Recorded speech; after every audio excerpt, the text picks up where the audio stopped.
श्री वर्धमान महावीर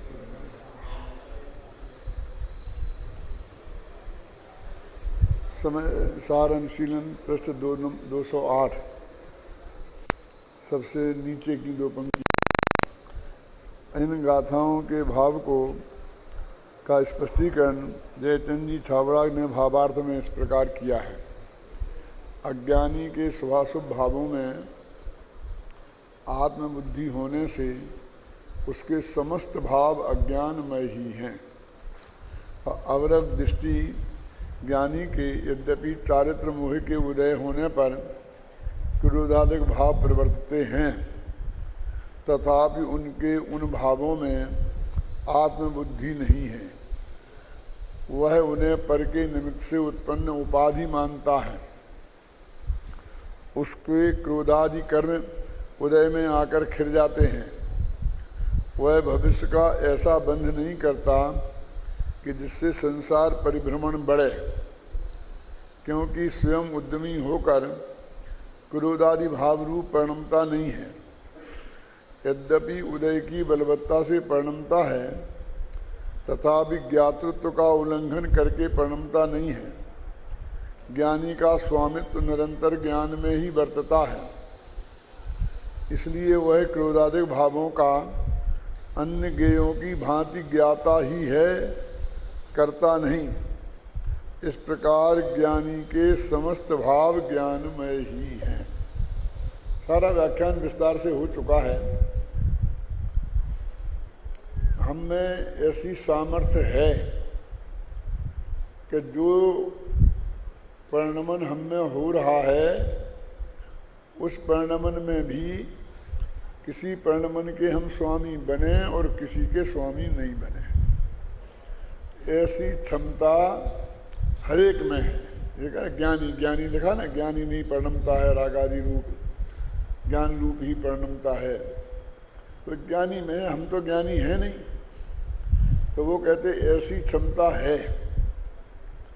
जैसे कि शरीर में बीमारी आई, तो बीमारी रूप भी शरीर ही परिणमा है, और स्वास्थ्य आया तो स्वास्थ्य रूप भी शरीर ही परिणमा है।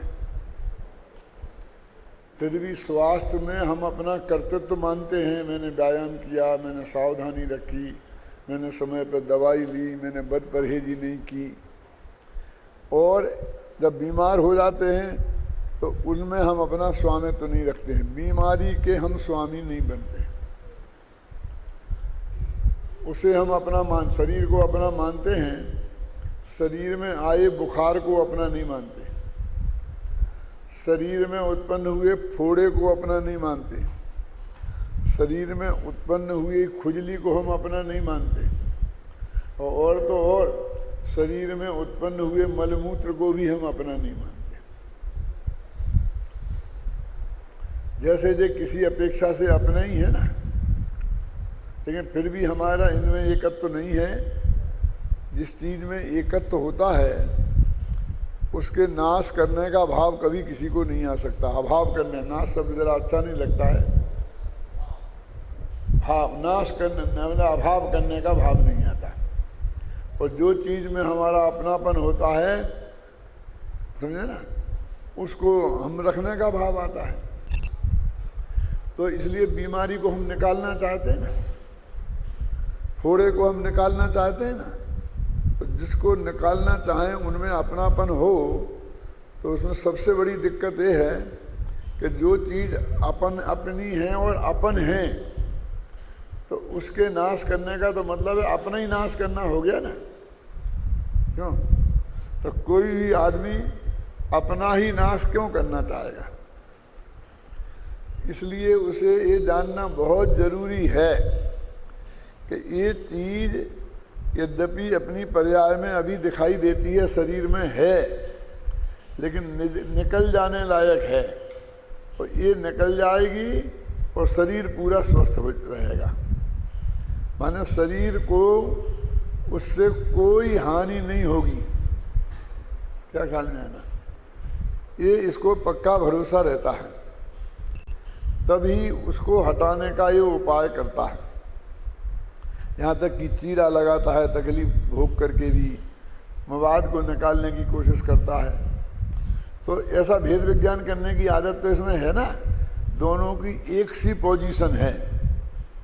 जैसा अपने शरीर में खून पैदा हुआ है ना अपने खाने पीने से, वैसे ही वो पीप भी उसी में से बनी है। पीप क्या है? खून पक गया, पीप हो गई, विकृत हो गया, सड़ गया, गल गया, ऐसे समझ लो। पहले जब होता है पहली स्टेज में उसे हम पकना बोलते हैं और अगली स्टेज में सड़ना बोलते हैं। आम होता है ना खराब, तो पहले तो पीला होता है तो उसे हम पकना बोलते हैं, और फिर वो ज़्यादा दिन पड़ा रहता है तो फिर सड़ना बोलते हैं, है ना। तो ऐसा वो खून जो है वो पक गया, सड़ गया, हमने बोलते भी ना पक गया, बोलते हैं थोड़ा पक गया। तो उन दोनों के बीच में दोनों की उत्पत्ति एक ही चीज़ से, एक ही जगह, एक ही विधि, एक ही प्रक्रिया से हुई है। फिर भी ऐसी भेद विज्ञान करने की ताकत हमारी है ना कि ये रखने लायक है और ये हटा देने लायक है। जो रखने लायक है वो मैं हूँ, मेरा है, और जो हटा देने लायक है वो मैं नहीं हूँ, मेरा है ना। स्वस्थ हम हैं, हुए हैं और बीमार हो गए हैं, ऐसा बोलता ना। बुखार आ गया है, तुमने बुखार क्यों किया? तो बुखार को नहीं करते, क्या मैं क्या करूं? तो आता ना उसमें कभी वो बरजोरी आ गया, जबरदस्ती हमारे नहीं चाहते हुए भी आ गया। तो ऐसे ही उन्होंने यहाँ पर बताया कि हमें आत्मा में जो विकार है उनमें होए तो भी ये मैं नहीं हूँ, मेरे नहीं है, मैं इनका कर्ता भोक्ता नहीं हूँ, ऐसे मानने की ताकत तो हमारे दिमाग में है, लेकिन वो मिथ्यात्व के उदय से ऐसा हो नहीं पाता है। मिथ्यात्व के उदय से मैंने कोई कर्म है और वो डंडा मार के हमें नहीं करने देता, ऐसा नहीं है। अपने आत्मा में जो मिथ्या मान्यता रूपी भाव है ना, उसी का नाम है मिथ्यात्व का उदय। इसे भावोदय भी बोलते हैं। अध्यात्म में जब भी ये बात आती है तो उसी को लेते हैं, और कर्णानि योग में जब भी बात आती है तो वो द्रव्य कर्मों के उदय को ही लेते हैं, ऐसा है। अब देखिए ऊपर एक वाक्य लिखा था कि उदय की बलवत्ता से परिणमता है। ये इसलिए लिखा था कि यदि वो नहीं चाहता है कि ये मेरे को होवे तो फिर करता क्यों है? तो कहा कोई उसे जबरदस्ती कराता है। छाती पे बंदूक रख दी और कहा ऐसा कर, बोलिए क्यों? डाकू आ जाए और उसके बच्चे को उड़ा के ले जाए, फिर छाती की बंदूक रखकर कहता अपने बाप को फ़ोन कर कि 10 लाख रुपया यहाँ दे जावे, नहीं तो ये मुझे मार डालेंगे। क्या ऐसा बोल तुम अपने बाप को? तो बोलता है कि नहीं बोलता? उसे इष्ट है क्या कि इन डाकुओं को 10 लाख रुपया मेरा बाप दे जावे? तो उदय की बलवत्ता शब्द का प्रयोग आया है। अब ये कहते इसका क्या आशय है? क्या कर्म उसे जबरदस्ती रागादि रूप परिणमाता है? मैंने बलवत्ता शब्द का प्रयोग किया ना, जैसे छाती पे बंदूक रख के काम कराया है किसी ने क्या? और गुरुदेव श्री के प्रवचनों को सुनोगे या पढ़ोगे तो उसमें बार बार ये आएगा कर्म ने कुछ नहीं किया, कर्म बिचारे कौन भूल तेरी अधिकाई, अग्नि सहे घन घात लोहे की संगति पाई। तो कहते क्या रागादि रूप परिणमता है? तो उत्तर, इस प्रश्न का उत्तर जयपुर से प्रकाशित समय सार की टिप्पणी में इस प्रकार दिया गया है। आप सुने ना क्या नीचे टिप्पणी दी है, वो ध्यान दी है कि सम्यक दृष्टि जी की रुचि सर्वथा शुद्धात्म द्रव्य के प्रति ही होती है। अब ये रुचि शब्द में भी अपन को बहुत चक्कर है। रुचि तो अपन कहते हैं ना, खाने की रुचि है, पीने की रुचि है, हमको इस बात की रुचि है बोलते हैं ना। तो हम तो लोक में तो रुचि शब्द इसमें प्रयोग करते हैं, एक तरह से तीव्र इच्छा के अर्थ में। और शास्त्रों में रुचि शब्द का प्रयोग श्रद्धा गुण की पर्याय के अर्थ में किया है। छड़ाला में किया ना, परद्रव्यंते भिन्न आप में रुचि सम्यक तो भला है। तो अब रुचि का मतलब यदि श्रद्धा होगी, श्रद्धा गुण का परिणमन, तो श्रद्धा गुण का परिणमन तो सिर्फ दो रूप ही होता है। क्या? कि ये मैं हूं या ये मैं नहीं हूं। मैं इसका करता हूं कि मैं इसका करता नहीं हूं। मैं इसका स्वामी हूं कि मैं इसका स्वामी नहीं हूं। मैं इसका भोक्ता हूं कि मैं इसका भोक्ता नहीं हूं। बस इतना, माने उसका काम सिर्फ पदार्थों में अपनापन और परायापन है, करना है। वो परायापन जानना भी ज्ञान के खाते में है कि वो डिसीजन करके दे तो कौन मैं हूं और कौन मैं नहीं हूं। बस उसे ज़्यादा लंबा चौड़ा भाषण नहीं चाहिए श्रद्धा को। श्रद्धा कहते तो जितने तर्क वितर्क करने हो ना, जितने आगम देखना हो, जितने विद्वानों को सुनना हो, तो ज्ञान से कहते तुम करो और हमें डिस्टर्ब मत करो। तब तक हमें तो तुम अपना डिसीजन बताओ कि तुमने क्या निर्णय किया है, कि ये मैं हूं, ये रूमाल मैं हूं कि नहीं हूं। बस इतना बोला, ये मैं साहब मैं नहीं हूं क्योंकि ये पुद्गल का बना। ये क्योंकि नहीं सुनना हमको, ये क्योंकि सब ज्ञान को बोलो। क्या आप क्योंकि हमको नहीं जानना है, हमको तो सिर्फ ये बताओ कि ज्ञान ने जो तुम्हें निर्णय दिया है तो तुमने उसे स्वीकार किया है। तो क्या निर्णय दिया है कि ये आप हो कि नहीं हो। तो परद्रव्य के बारे में ये निर्णय दिया हो कि ये मैं नहीं हूँ, बस खत्म, सही। और अपने बारे में ये निर्णय दिया हो कि ये मैं हूँ, तो बस खत्म। यदि किसी पर के बारे में ज्ञान ने ये डिसीजन ले लिया कि ये मैं हूँ और उस डिसीजन को श्रद्धा ने स्वीकार कर लिया, तो उसका नाम मिथ्या श्रद्धा है। बस। अब ये जितना सारा वर्णन होता है, 7 तत्व रूप और विस्तार रूप, क्रिया रूप, वो सब ज्ञान ही करता है। माने वो श्रद्धा की तरफ से ज्ञान बोलता है। जैसे कि अदालत में वकील क्लाइंट की तरफ से बोलता है ना। यद्यपि वो ऐसा कहता है कि मेरे क्लाइंट को ये स्वीकार नहीं है, लेकिन यदि वो ऐसा भी कहे कि मुझे ये स्वीकार नहीं है, इसका अर्थ ही है कि उसकी तरफ से बोल रहा है। और मजिस्ट्रेट भी ये मानता है कि जो इस बहस इसने की है वो सब क्लाइंट की तरफ से की है और इसी बात की उसे वहाँ परमिशन है, वो उसकी बात की परमिशन नहीं है। तो वो जो सारा कथन ज्ञान मुखेन श्रद्धा, वर्णन श्रद्धा का होता है लेकिन ज्ञान की तरफ से, वो उसमें ये विकल्प चलते हैं। क्या वो विकल्प काम करे, लेकिन श्रद्धा का डिसीजन तो एक ही होता है कि ये मैं हूँ, ये मैं नहीं हूँ। और सही जगह हुआ तो सम्यक दर्शन, और सही जगह नहीं हुआ तो मिथ्या दर्शन। इतनी सी बात है। क्या उसका ये नेचर है कि किसी ना किसी में अहम बुद्धि धारण करे ही नहीं। वो ये नहीं सुन सकता कि हमने सब अच्छी तरह से देख लिया कि इनमें से कोई तुम नहीं हो, कि मुझे ये नहीं सुनना है मैं कौन हूं ये बताओ।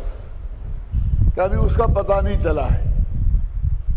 क्या तो वो क्या करेगा कि जब आज तक जिसको उसने अपना मान रखा है वो उसी में स्थिर रहेगी। उसने कुछ नहीं सुना तुम्हारा, तुम ये बताओ कि मैं कौन हूं। ये मैं नहीं हूं, ये तो ठीक हो गया।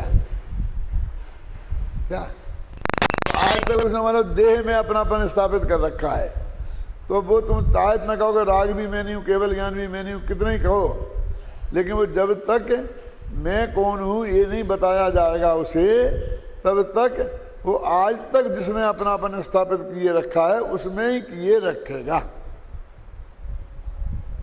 उसमें दो पार मतलब बीच का कोई विकल्प नहीं है। उसमें ये बोलो कि मैं कौन हूं, जो तुम हो उसमें अपनापन है कि उसके अलावा किसी में भी? यानी ये तो नक्की हो गया कि त्रिकाली ध्रुव में हूं।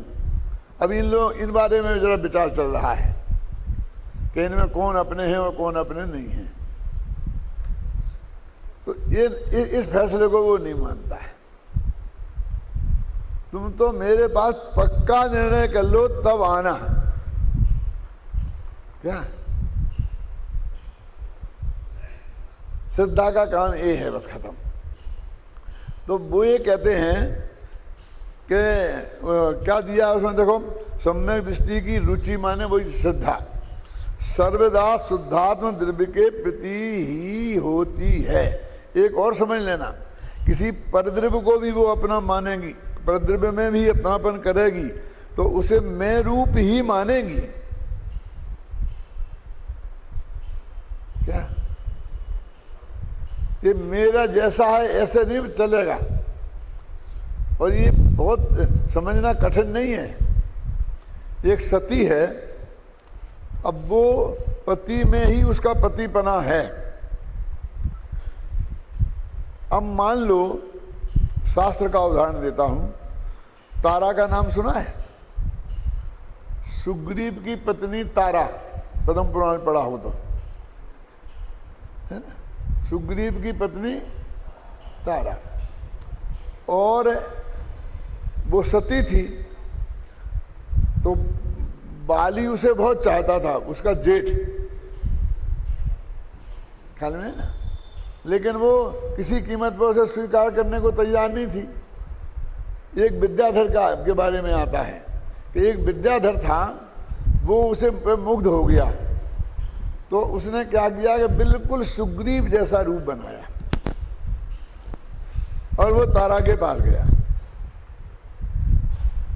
तो अभी तारा, सुग्रीव आया है मेरा पति, तो उसे वो पूरी तरह से पति के रूप में ही मानती ना, व्यवहार करती कि नहीं करती। लेकिन दुर्भाग्य से असली पति भी आया। अब दो सुग्रीव हो गए। अब ये बहुत प्रॉब्लम है कि दोनों सुग्रीव में से उसे डिसीजन नहीं है कि कौन असली सुग्रीव है। तो वो क्या करे? उसमें चार बातें हो सकती हैं, सुनना आप जरा, सोचना। कौन सी? कि या तो वो दो में से इसको माने या इसको माने, दो हो गए। तीसरा कहे कि अब दोनों ही हैं तो दोनों ही को मान लेती हूं, क्या करूं? और तीसरा कभी दोनों को ही नहीं माने। चौथा विकल्प होगा ना, इसको माने अपना पति, कि दोनों को माने कि दोनों को नहीं माने। अब मैं आपसे पूछता हूं कि वो डिसीजन करने की पोजीशन में ही नहीं है, क्योंकि वो बिल्कुल एक से ही है। कभी कभी नकली भी असली से ज्यादा असली लगता है। अब मैं आप लोगों से पूछता हूं, प्रश्न मन में सोचो कि उसे क्या करना चाहिए। यदि मान लो आपने ये सोची क्या कि यदि मैं किसी को नहीं मानती हूं तो असली पति का भी अपमान हो जाएगा। क्यों? कि जो भी उसे छूने की कोशिश करेगी तो चांटा जड़ देगी, हटा देगी, धक्का मार देगी। वो ऐसा ही व्यवहार करेगी ना जैसे कोई पर पुरुष उसके साथ व्यवहार कर रहा है। तो ऐसा करने में अपने पति का अपमान होता है, समझिए ना। और दोनों के मानने में भी सम्मान तो नहीं होता है। और निर्णय में ना इसको के इसको बांध नहीं सकती है। तो आखिरकार अंत में वो इसी डिसीजन पे पहुंचती है ना कि जब तक ये निर्णय नहीं हो जाएगा कि असली पति कौन है, तब तक किसी को नहीं मानूंगी। लेकिन उनमें से बिना निर्णय के किसी को स्वीकार नहीं कर सकती, है ना। तो इस श्रद्धा का ये स्वरूप है, जैसे सती का स्वरूप है कि जब तक ये निर्णय पक्का ना हो जाए कि मैं कौन हूं, वो किसी में भी अपनापन स्थापित नहीं कर सकती। अब एक नियम यह है कि किसी में भी अपनापन स्थापित नहीं कर सकती है, तो क्या करे वो? वो तारा क्या करे कि अब चूड़ियाँ फोड़ दे, रंगीन साड़ी पहनना छोड़ दे, क्यों? सभी सौभाग्य के चिन्हों को छोड़ दे, क्या करे बोलो? क्योंकि ये सौभाग्य के चिन्हों को छोड़ना ये पति के मर जाने का सूचक है। अब देखिए, अब वो कोई सारे सौभाग्य के चिन्हों को भी नहीं छोड़ सकती और किसी को अपना भी नहीं सकती। तो यहाँ तो ये है, अभी अपने श्रद्धा गुण में क्या होगा कि वो कहता है कि यथास्थिति, अब अदालत कहती है ना कि आज जो स्थिति है बस तुम वहाँ उसमें कायम रहो, जब तक नया डिसीजन नहीं हो जाए तब तक यथास्थिति कायम रहेगी। तो बस वो भी यथास्थिति में रह जाती है। तो अनादिकाल से पर को अपना मान रखा था जिसको, उसमें अपनापन चालू रहता है। खतरा समझ में आए ना कि जैसा हम नहीं होगा डिसीजन तो वो तो कह नहीं किसी को ही नहीं अपनाएगी, तो क्या दिन उसकी वो लाभ कोई असली लाभ थोड़ी है, क्यों?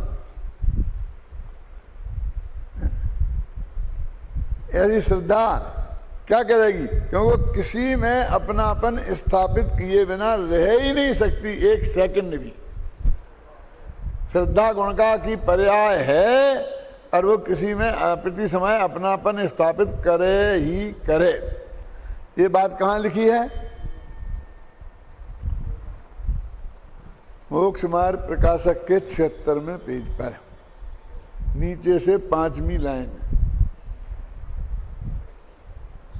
क्या लिखा है वहां? ये प्रश्न किया कि एक इंद्रिय जीव ने, तुम कहते हो कि शरीर में उसकी एकत्व बुद्धि है, ऐसा मिथ्यात्व से है, लेकिन एक इंद्रिय जीव तो कुछ समझता ही नहीं है, तो उसका उसमें मैं एकत्व कैसे हो सकता है शरीर में? तो उनने ये जवाब दिया है वहां, ये शब्द बोलता हूं मैं, अनादि से इस जीव को इंद्रिय ज्ञान है और इंद्रिय ज्ञान से भगवान आत्मा तो देखने में आता नहीं। रूप रस गंध स्पर्श वाला पदार्थ ही देखने में आता है। तो उसको जो है ना निगोदिया जी, बिल्कुल उसको भी एक इंद्री तो है ना, और उसको एक इंद्री का ज्ञान है। स्पर्शन इंद्री जन्म से ज्ञान है। अब उसने उस स्पर्श के माध्यम से सबसे नजदीक पदार्थ कौन है, कि सबसे नजदीक पदार्थ शरीर है, तो उसके स्पर्श में वो ही आया। जो जानने में आया और दूसरा जानने में ही नहीं आया, इसलिए उसका ये नियम है कि जो जानने में आए उसमें अपनापन स्थापित कर लेती है, इसलिए उसने उसमें ऑटोमेटिक अपनापन स्थापित कर लिया। क्या? इसलिए उसमें शरीर में एकत्व बुद्धि हो गई। ये वहां वाक्य लिखा है। मैं उसको उदाहरण देके समझाता हूं कि एक गाय ने अभी अभी नया नया बछड़ा दिया है, समझे ना, और वो गाय 10 गायों के झुंड में खड़ी थी। अब वो बछड़ा जो नीचे पड़ा है उसे बहुत जोर की भूख लगी है। क्या? अब क्या करे बेचारे, बोलते ऐसे पदार्थ जो वहां हैं कि वो उन्हें खा सकता है। जैसे घास पड़ी है, मां के लिए पड़ी थी तो, लेकिन उसे घास को चबाने लायक मुंह में दांत नहीं है। अब वो क्या करे बोलो आप? लेकिन इतना ज्ञान उसे है, सुनो, पैदा होते हुए बच्चे को, कि मेरे खाने लायक भोजन की व्यवस्था यहीं आस पास में है। क्या है? उसे पक्का पता है, ना हो तो खोजा क्यों? और उसे भी पता है कि वो कोई ऐसा पदार्थ नहीं है जिसमें इन्फेक्शन हो। बहुत बढ़िया पैकिंग में है क्या, और उसे ऐसा भी पता है कि वो जो पैकिंग है वो किस टाइप का है। जैसे माँ के जो स्तनों का जो आकार प्रकार है वो उसके ज्ञान में पड़ा है। क्यों?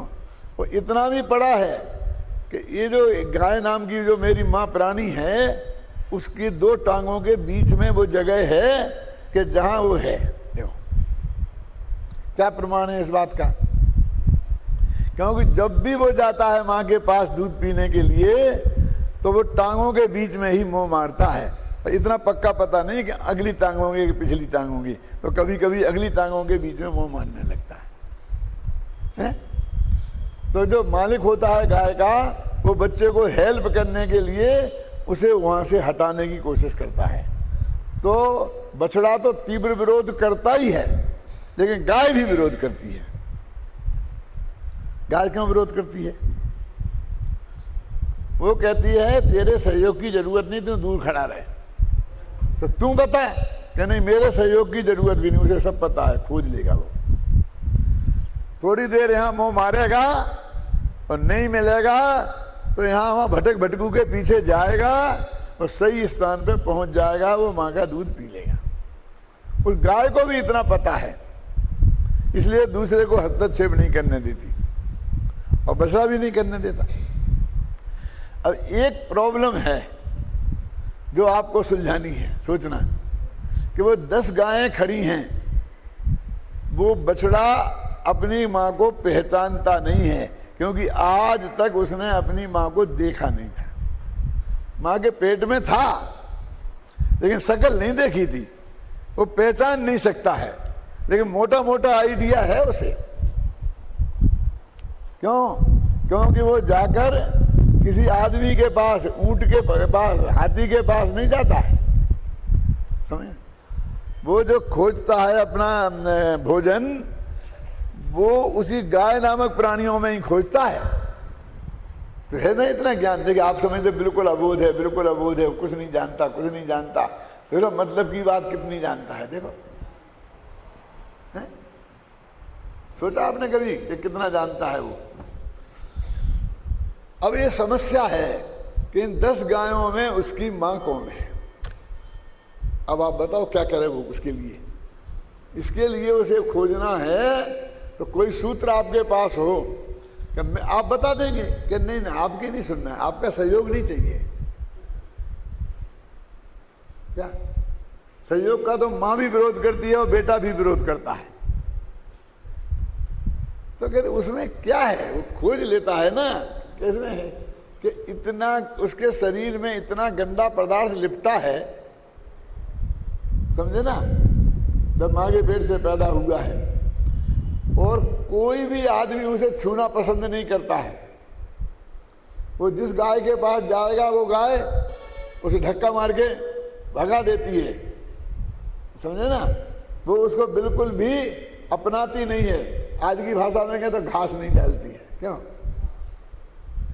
तो उन्हीं गायों में से एक गाय आकर उसे चाटने लगती है। देखो ये मोह जो है सबसे ज्यादा पवित्र मानते हैं अपन।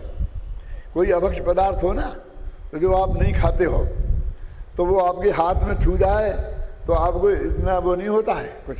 आलू आपके हाथ में छू जाए तो आपको तकलीफ होती है। क्यों? नहाते हो, लेकिन मुंह में छू जाए तो नहीं। आप समझ गए ना। यानी मुंह को हमने इतना पवित्र मान रखा है कि नहीं है, ये बाद में बात करेंगे कि उसमें कोई भी चीज अपवित्र पदार्थ का स्पर्श हम पसंद नहीं करते, है ना। हमारा धर्म बिगड़ता है ना। ये दवाई हम मुंह से नहीं खा सकते हैं कि इंजेक्शन लगवा लोगी कि हाँ इंजेक्शन लगवा लेंगे। क्यों? उसी शरीर में वही दवाई जाएगी ना, लेकिन मुंह से तो नहीं जाएगी ना, क्यों? सारा धर्म तो मुंह में है। यदि उसमें हिंसा है तो वो उस दवाई के बनने में तो हिंसा हो ही गई ना। क्यों? है ना। अभी अपना धर्म सारा मुंह में समाया हुआ है। मुंह को अपन बहुत बचा के रखते हैं और गाय के हाथों से तो वो सफाई कर नहीं सकती है। है? तो वो जबान से ही उसे चाट, उस गंदे से गंदे पदार्थ को वो जबान से साफ करती है, तो बच्चे की 1 सेकंड में समझ में आ जाता है कि ये मेरी माँ है। ये माँ शब्द नहीं जानता है वो, लेकिन जिसे मैं खोज रहा हूं वो ये ही है। क्यों? और जो उसे चाटती है वो उसी के पैरों के बीच में मुंह मारने की कोशिश करता है। देखो कितना समझदार है। ये ज्यों-ज्यों बड़ा होता है ना, ये समझदारी कम होती जाती है। ये बेवकूफियां ये बड़े लोग करते हैं, समझदार लोग करते हैं, वो उससे नहीं होती है। और आखिर वो खोज लेता है। क्यों? और सारे डॉक्टर कहते हैं कि बच्चे के लिए सबसे पहले भोजन के रूप में उसकी माँ का जो दूध उसे प्राप्त होता है वो एक दिन काम नहीं आता है, सारी जिंदगी उसके लिए काम आता है। माने वो ऐसी ताकत प्रदान करता है कि जो सारी जिंदगी उसको काम आती है। जैसे वो बछड़े में इतनी ताकत है ना कि किसी को अपनी माँ माने ही माने, क्या इतना ज्ञान तो उसे है क्या कि कोई ना कोई मेरा यहाँ है और उसके स्तनों में मेरे दूध की व्यवस्था है भोजन की। ना वो दूध शब्द जानता है, ना वो स्तन शब्द जानता है, ना वो माँ शब्द जानता है। देखो बिना शब्दों के कितना ज्ञान है, कितना सच्चा और कितना गहरा ज्ञान है। शब्द एक नहीं जानता, बोल भी नहीं सकता। और ये गायों में तो अपन को देखने का मौका मिलता है, इसलिए मैं उदाहरण दे रहा हूँ। लेकिन हम हो सकते हैं थोड़ा बहुत हम सहयोग करें, लेकिन जंगल में कितने पशु हैं, उन सब की जनन प्रक्रिया और बच्चों को भोजन की प्रक्रिया एक ही तरीके है ना। सभी जो स्तनधारी प्राणी हैं सभी में एक सी है ना। जिन जो पालतू जानवर नहीं हैं उनमें भी तो यही प्रक्रिया है कि नहीं है? बोलिए, कौन सिखाता है उन्हें, कौन बताता है? सब होता है कि नहीं होता? तो कहते ऐसे ही आत्मा में एक ज्ञान गुण है कि वो सब जाने, और जानकर उसमें एक श्रद्धा गुण है जो उसमें अपने पराये का अपने में स्थापित हो, पर को नहीं जाने। और एक काम उसने ज्ञान को सौंपा है, तो ज्ञान बराबर 2 काम करता रहता है। क्या क्या? ये अपना है, ये अपना नहीं है, ये अच्छा है, ये बुरा है। भोजन में करता कि नहीं करता? ये खाने लायक है, ये खाने लायक नहीं है। तो भक्ष भक्ष का विचार है कि नहीं है? गाय भैंस को है कि नहीं है? क्यों? गाय के सामने मांस का टुकड़ा रख दो खाएगी, और घास रख दो तो खाएगी। तो उसे मालूम है ना कि मैं शाकाहारी हूं, ऐसा नहीं जानती हो। लेकिन क्या भक्ष है और क्या अभक्ष है उसका उसे पता है कि नहीं है? बोलिए, इतना विवेक तो है ना। असैनियों में भी है। ये चींटी है ना, वो मैं मुश्किल नहीं बोल रहा हूँ कि चिड़िया की नहीं बोल रहा हूँ, चिड़िया तो सैनी पंचेंद्री है, लेकिन चींटी तो 3 इंद्री है ना। शक्कर के दाने को उठा ले जाती है और वहां के पत्थरों कंकड़ों को पड़े रहने देती है। तो क्या खाद्य है, क्या अखाद्य है? यदि इसका विवेक हमारी इस मनुष्य पर्याय में हमें नहीं हुआ तो हम चींटी से भी ज्यादा गए बीते हैं, ऐसा समझ लेना। क्योंकि उसे अपने खाद्य अखाद्य का विवेक है।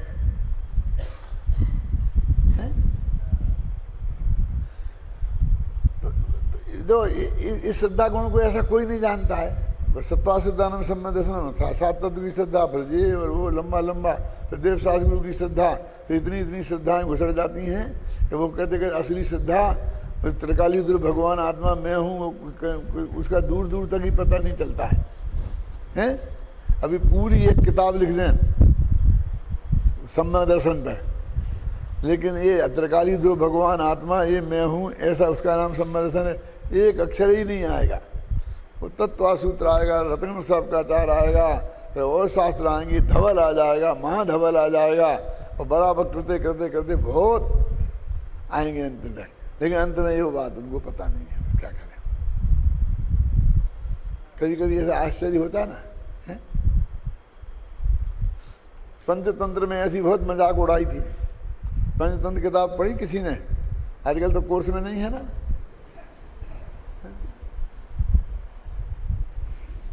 उसमें एक उदाहरण दिया है कि एक हिरण है और एक विद्वान है संगीत शास्त्र का। तो उसमें क्या लिखा है, तो संगीत शास्त्र के विद्वान से पूछते हैं कि आप संगीत को जानते हैं? कि हाँ जानता हूँ। तो उसमें बड़ा लंबा उसने एकदम एक पेज का भाषण लिख दिया कि उसमें 7 स्वर होते हैं और 5 ये होते हैं और पंचम स्वर होता है और नीचे को जाते हैं, ऊपर को जाते हैं, और उसमें इतनी मात्राएं होती हैं, इतना ये होता है, फिर सब उसमें संगीत स्वर में जितनी बातें होती हैं उसमें लिख दी। फिर उसने कहा कि कोई आदमी एक छंद बोल के सुनाए और कहे कि बोलो ये कौन सा छंद है, छंद शास्त्र का विशेषज्ञ है, वो बता देगा। जैसे आप आदि प्रथमा, इसमें 12 मात्राओं, इसमें 18 मात्राओं, ये मात्रक छंद है, ये अक्षर का छंद है, इसमें 32 अंक होते हैं, एक पद में 8 होते हैं, अंतिम वाले में 7 होते हैं, ऐसे 31 सवैया होता है, एक 23 सवैया होता है। क्यों? सब बता दे, लेकिन सामने वाला पढ़ के बताए, गाए तो नहीं बता सकता जे सवैया है कि मनहन कवित है कि कौन सा छंद है, ये बता नहीं सकता है? और उन्होंने कहा वो हिरण, वो संगीत के कुछ नहीं बता सकता, एक शब्द भी, लेकिन जब वो संगीतज्ञ गाता है तो उसको इतना मुग्ध हो जाता है, उसको इतना ज्ञान है कि उसमें कोई उसे शिकार कर ले तो भी वो उसकी तरफ देखता नहीं है। अब उसमें मगन हो जाए कि वो हिरण जानता है। ऐसा उदाहरण टोडरमल जी ने दिया है। ऐसे ही हम समझ हैं कि लंबे लंबे भाषण दे सकते हैं। तुम आत्मा पे कहो तो हम आत्मा का लंबा लंबा गिना सकते हैं। आत्मा 3 प्रकार के होते हैं, एक बहिरात्मा, एक परमात्मा, एक अंतरात्मा। क्यों? तो बहिरात्मा उसे कहते हैं, अंतरात्मा उसे कहते हैं, परमात्मा किसे, ये तो सब बता दोगे तुम, बहिरात्मा किसे कहते हैं, अंतरात्मा, परमात्मा, लेकिन आत्मा किसे कहते हैं? ये तीनों आत्मा ही तो हैं। ये तो आत्मा के भेद है ना। क्या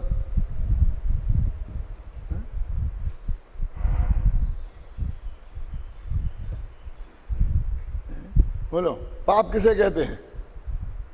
ये कभी कभी छोटी छोटी बातें बहुत पसीना छूट जाता है कि हिंसा, झूठ, चोरी, कुशील, परिग्रह को पाप कहते हैं और हिंसा उसे कहते हैं, झूठ सब बता दो।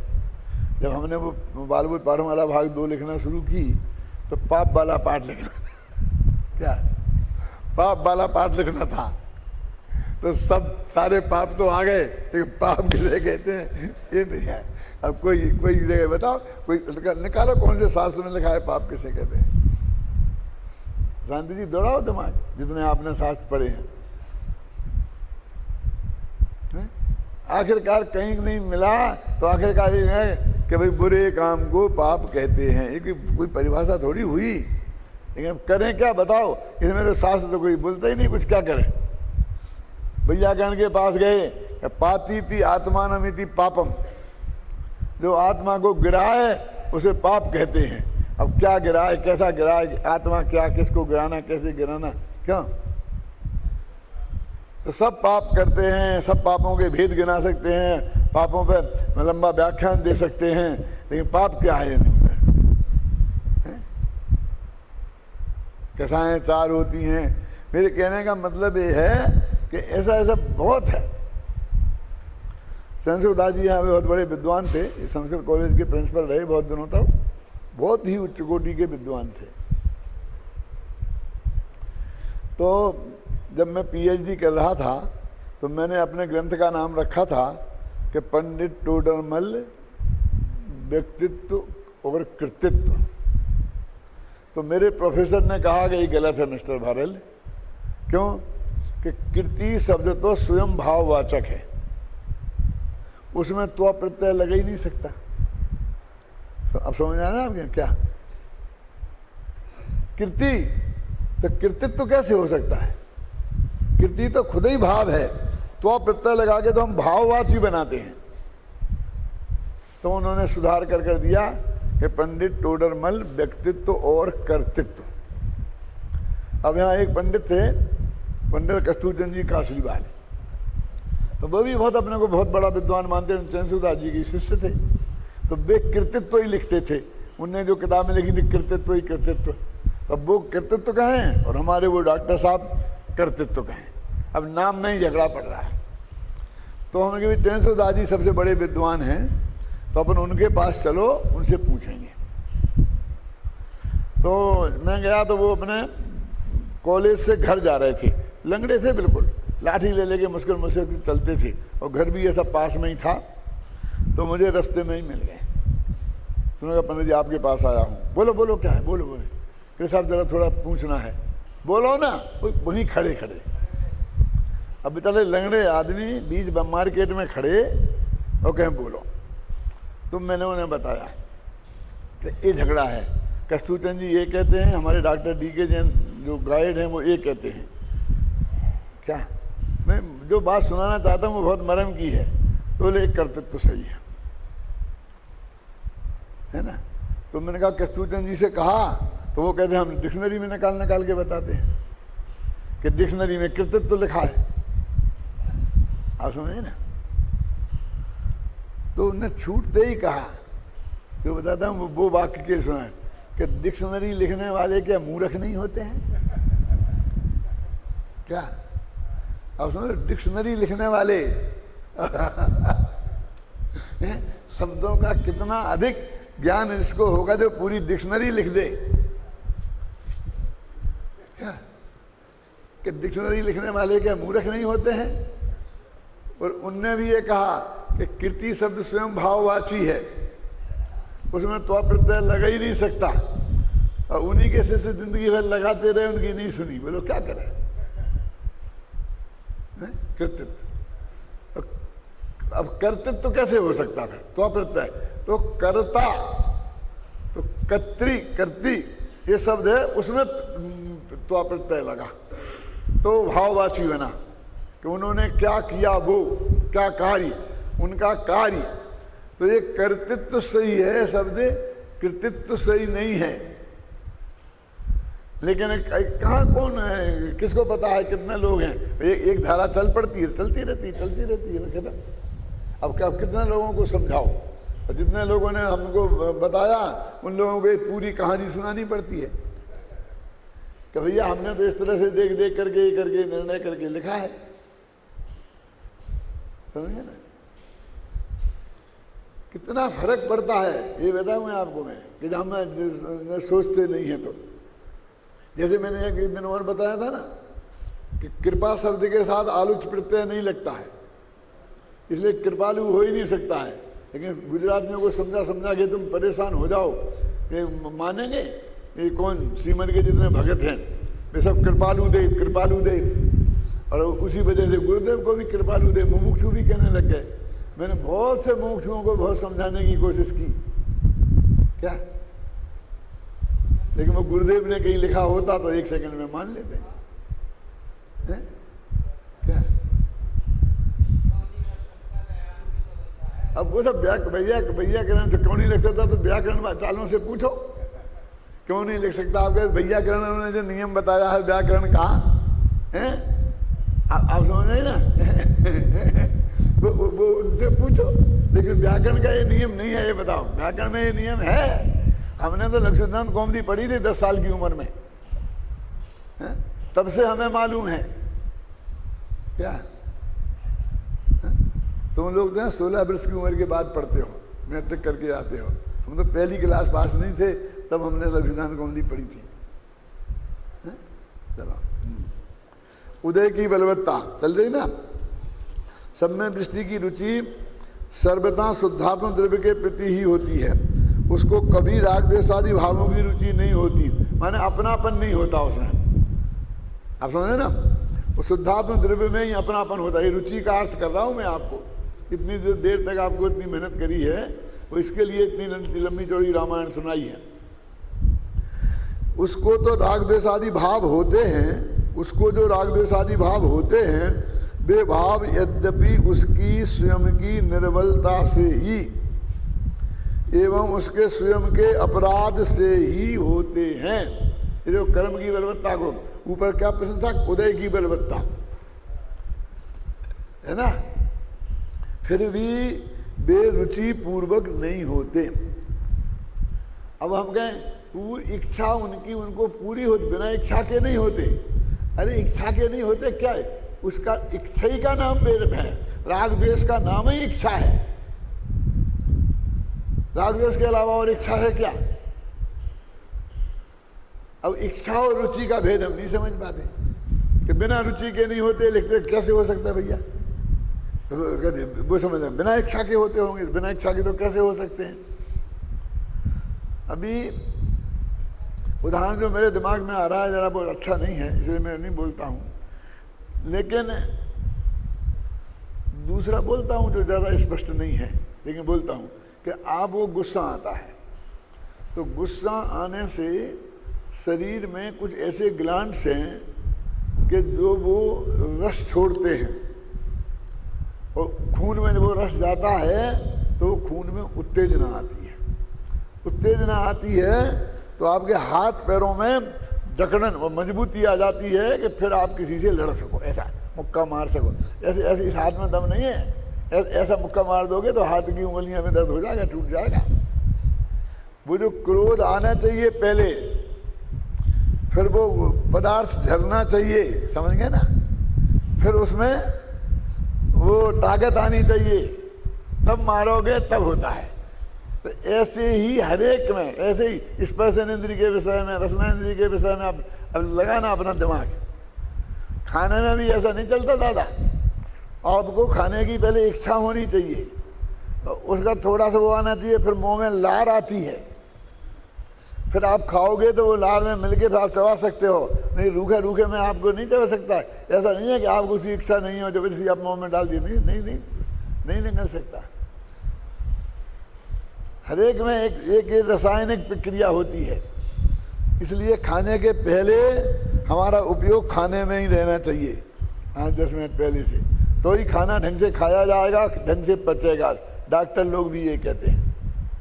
जैसे मैंने बोला लड़ने के पहले जो पहलवान कुश्ती लड़ते हैं ना, तो आप कैसे वो चकते हैं पहले से, ऐसा करते ऐसा करते ऐसा करते खेलने वाले। क्यों? ये जो शरीर में दो होता है, एक होता है रिलैक्शन, जानते हो, आराम मिलता है रिलैक्शन में, और काम होता है रिलैक्शन खत्म हो जाए तब।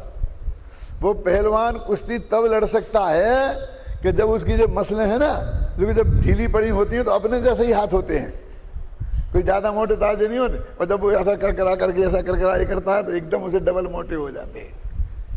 देखना ऐसा, तो उसको आधा घंटा पहले ऐसा किए बिना वो नहीं लड़ सकता। आपने देखा होगा जब अखाड़े में पहलवान जाते हैं तो पहले से ही उसका उचकी करने लगते हैं। ये जो क्रिकेट खेलने वाले हैं तो पहले से ही ऐसा ऐसा ऐसा ऐसा ऐसा उसका उचकी करने लगते हैं। आप समझ रहे, हर काम में ऐसा, अपना बौद्धिक काम में भी है, प्रवचन के पहले भी ऐसा होना चाहिए। तो उसके लिए आपका दिमाग तैयार हो, उसके लिए उसको खून मिले और आपके सब जो शरीर जब तैयार हों, है ना। आपने देखा शुरू में आदमी बिल्कुल ऐसा मरा मरा सा लगता है, शब्द भी मरे मरे निकलते हैं, और फिर 10-5 मिनट बाद में एकदम ऐसा लगता है कि एकदम बढ़िया, एकदम मालूम ही नहीं पड़ता है। लोग तो मेरे से कहते साहब आप पता ही नहीं चलता कि आप भी बीमार हैं। लोग प्रवचन करते वक्त तो हमें पता ही नहीं चलता है। और प्रवचन खत्म हुआ तो फिर ठंडे, फिर रिलैक्शन हुआ था ना, रिलैक्शन में फिर एकदम ठंडा पड़ जाएगा मामला, हर चीज में। तो वो रुचि, आप समझे, रुचि और इच्छा, इच्छा के बिना तो कुछ हो ही नहीं सकता। अब रुचि नहीं है और इच्छा है, विषय सेवन की इच्छा है और रुचि नहीं है। अब इस जगत को नहीं लगता, क्योंकि उसने रुचि कोई इच्छा मान रखा। दिक्कत तो ये है ना, तो भेद समझ में आए कैसे? है? क्या जब हम कहते थे हमारी इसमें कोई रुचि नहीं है, इसका मतलब हमें ऐसा नहीं मानते हैं कि ये कोई देखने लायक चीज़ है, इसमें कोई आनंद है, ऐसी इस श्रद्धा का नाम रुचि है ना। कि इच्छा नहीं है? इच्छा के बिना तो होता ही नहीं है। हम सिनेमा देखने चले गए थे कि नहीं माने नहीं बच्चे इसलिए चले गए थे, इच्छा तो नहीं थी। अब वो भाषा ही नहीं जानते, क्या करें? भाई रुचि तो नहीं थी, लेकिन बच्चे नहीं माने तो इच्छा हो गई। तो वो इच्छा क्यों हुई? रुचि से हुई कि बच्चों के आग्रह से हुई, ये अलग बात। आप समझेंगे ना? इच्छा के बिना तो संभव ही नहीं है। हम इच्छा और रुचि के अंदर भेद नहीं समझते हैं, तो हमारी समझ में नहीं आता बिना इच्छा के बिना रुचि के कैसे होता होगा। ऐसा लगता ना कि बिना रुचि के कैसे होता होगा, क्योंकि हम समझते हैं इच्छा को, और इच्छा के बिना हमें कार्य होता हुआ दिखाई देता नहीं है। इच्छा के बिना कार्य होता दिखाई देता नहीं है, ख्याल में आई ना? इसलिए हम गड़बड़ करते हैं। देखो एवं उसके, देखो ये भाव बहुत मालूम है, बेभाव यद्यपि उसकी स्वयं निर्बलता से ही, उसके स्वयं के अपराध से ही होते हैं, फिर भी बेरुचि पूर्वक नहीं होते। भरत चक्रवर्ती 60,000 वर्ष तक बिना इच्छा के लड़ते रहे होंगे, क्यों? और जो 96,000 शादियां होती हैं उन 60,000 वर्षों में होती हैं, पहले नहीं होती थी, 10-20 रहती होंगी, लेकिन ये पूरी गिनती बनती है 96,000 की, वो तो चक्रवर्ती की होती हैं। तो चक्ररत्न प्रकट होता है ना, उसके बाद वे शादियां होती हैं। तो जिस राजा को जीतते हैं उस राजा की लड़की से शादी कर लेते हैं।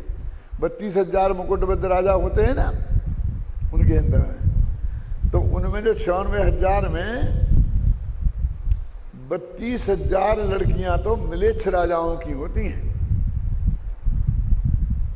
आप समझ लो। अब मैं कोई आज की भाषा का कोई शब्द नहीं बोलना चाहता, नहीं तो फिर कानून मेरे पे लागू हो जाएगा कि आपने ऐसा क्यों कहा। आर्या मिलेच्छाच्चे, तो मिलेच्छ उस भव से मोक्ष नहीं जा सकते। 32,000 शादियां मिलेच्छ राजाओं की कन्याएं होती हैं। तो वो शादियां तो राजनीतिक शादियां हैं, क्यों? कि जिसको जो हम जमाई बन जाएंगे फिर वो हमें धोखा नहीं देगा, और जिससे हम संपत्ति सीनी है वो कभी भी धोखा दे देगा। तो उसके बाद में होती हैं। तो इतना ये करते रहे हम बिना इच्छा के, कोई मानेगा? बिना रुचि के, वो बात तो रुचि की, इच्छा रुचि का भेद नहीं समझेगा कि रुचि नहीं थी। रुचि तो ये मानती थी कि आत्मा के आश्रय से ही सुख होगा, इसमें रंजमात्र सुख है ही नहीं। क्यों? ये 12 भावना हम ही पढ़ते हैं, वे नहीं पढ़ते होंगे, क्यों? ये प्रवचन सार की गाथा उनने नहीं पढ़ी होगी, वो 63वीं 64वीं गाथा है ना, सुरपति नरपति असुरपति इंद्रिय विषय दवदाह से पीड़ित रहे सह सके ना रमणी के विषयों में रमे। वे नहीं जानते होंगे ये बात, ऐसी श्रद्धा नहीं होगी उनकी, थी, फिर भी रुचि अलग चीज है, इच्छा अलग चीज है। इस कारण उन भावों को कर्म की बलवत्ता से होने वाले भाव कहने में आता है। रुचि पूर्वक नहीं थी, इसलिए स्वयं की इच्छा से हुए, फिर भी कर्म पर हमने उन्हें डाला। इससे ऐसा नहीं समझना कि जड़ द्रव्य कर्म आत्मा के ऊपर लेस मात्र भी जोर कर सकता है। उसने जोर वोर नहीं किया, वो अपन ने ही जोर किया और उसके माथे मरा, है ना? देखो जब कोई दो लड़का लड़की मिलके भाग जाते हैं ना, तो लड़का वाला क्या कहता है कि क्या करें, हमारा लड़का तो बहुत सीधा सच्चा था, वो लड़की उड़ा के ले गई। वो लड़की वाले कहते हैं हमारी लड़की तो गाय थी क्या, लेकिन वो लड़का उड़ा के ले गया। और वास्तव में स्थिति क्या है कि दोनों ही भगे हैं। गायें भी भग सकती हैं, कोई किसी को उड़ा के नहीं ले गया। दोनों के भावों में उस टाइप का भाव परिवर्तन हुआ, क्यों? और वो दोनों ही मिलके भगे हैं, लेकिन ये अपनी नियम है ना, अपने को बचाना और दूसरे के माथे मरना। क्यों? ऐसे यहाँ है कि खुद गलती करता है अपनी इच्छा के जोर में, और उसे कर्म का जोर कहता है। कर्म का जोर कहता है। परंतु ऐसा समझना कि विकारी भाव होने पर भी सब में दृष्टि महात्मा की शुद्धात्म द्रव्य रुचि में किंचित भी कमी नहीं है। देखो है? मात्र चारित्रादि संबंधी निर्बलता है, ऐसा आशय बतलाने के लिए कहा है। जहां जहां कर्म की बलवत्ता, कर्म की जबरदस्ती, कर्म का जोर इत्यादि कथन होवे, वहां वहां ऐसा आशय समझना, ये चाबी दी है। इसलिए अपन ने ये टिप्पणी यहाँ पर, नहीं तो टिप्पणी हम क्यों देते वहां से, वो छपी हुई टिप्पणी यहाँ क्यों उद्धृत की? तो कोई महत्वपूर्ण बात हमने कहीं नहीं छोड़ी और उन्हीं के नाम से लिखी। हम अपनी भाषा में भी इस बात को लिख सकते थे। अरे भाई, ये सवाल इसका थोड़ी है कि हमने करता हमने बनाया कि तत्व तो पहुंचना चाहिए ना सबके सामने, और प्रमाणिकता के साथ पहुंचना चाहिए, और लोगों को श्रद्धा जिससे होती है उस श्रद्धा के साथ पहुंचना चाहिए। प्रश्न हो गया समय तो, जब ज्ञानी के रागादि होते हैं और रागादि तो अज्ञान भाव ही हैं, फिर ज्ञानी के अज्ञान भाव नहीं होते, ऐसा क्यों कहा जाता है? इस प्रश्न का उत्तर अपन कल पढ़ेंगे।